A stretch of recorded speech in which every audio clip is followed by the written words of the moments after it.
C'est déjà des enfants de tous âges et surtout des familles qui viennent, puisqu'on a privilégié le créneau de dimanche après-midi. Donc effectivement, on a des parents, des grands-parents et puis des enfants qui vont de 3 jusqu'à 10 ans au théâtre Jean Alary, qui ont des rendez-vous comme ça, tous ces rendez-vous pendant l'année.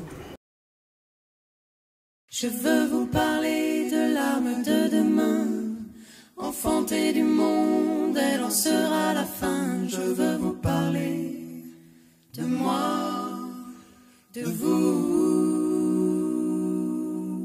C'est justement un des types de spectacles qu'on aime beaucoup accueillir parce que c'est basé sur la rencontre entre les générations.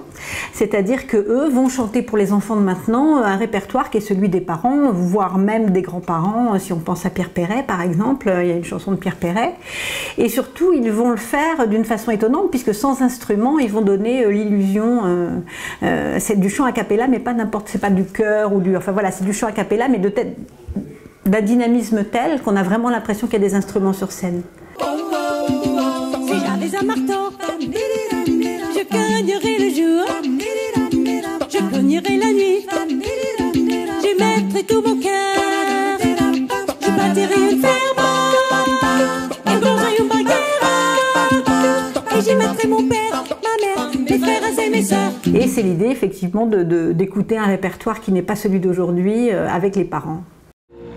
C'est une compagnie qui vient d'Aquitaine et qui va broder sur le thème de la girafe. Alors il y a deux histoires qui se mélangent, la girafe Sophie, bien sûr, que tout le monde connaît, et puis aussi l'histoire de la girafe Zarafa, qui est une girafe qui est arrivée pour Louis XIV, je crois, au XVIIe siècle en France, et qui était la première girafe que les Français pouvaient admirer, quoi. Zarafa, tu la connais, toi?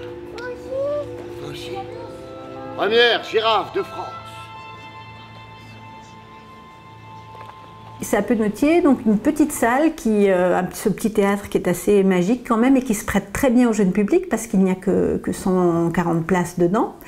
Et donc là, c'est un spectacle de proximité, du théâtre d'objets. Ça veut dire qu'il va manipuler des choses assez petites, donc ça nécessite effectivement un petit théâtre. Son corps est un mystère d'équilibre et d'harmonie et de beauté. Oui, l'amabilité de son caractère fait de Zarafa. Ça traité d'une façon complètement délirante, décalée, avec une danseuse girafe. Bon, je vous en dis pas plus, c'est vraiment un très très joli spectacle à découvrir, drôle et sans prétention. Voilà. Moi, je dirais avant tout, c'est un travail sur la sensibilité, c'est-à-dire que c'est une façon pour le spectacle vivant, c'est très particulier l'émotion qu'on ressent, c'est pas du tout l'émotion du cinéma ou l'émotion du. Donc pour moi, ça ouvre d'autres portes que d'autres arts, voilà.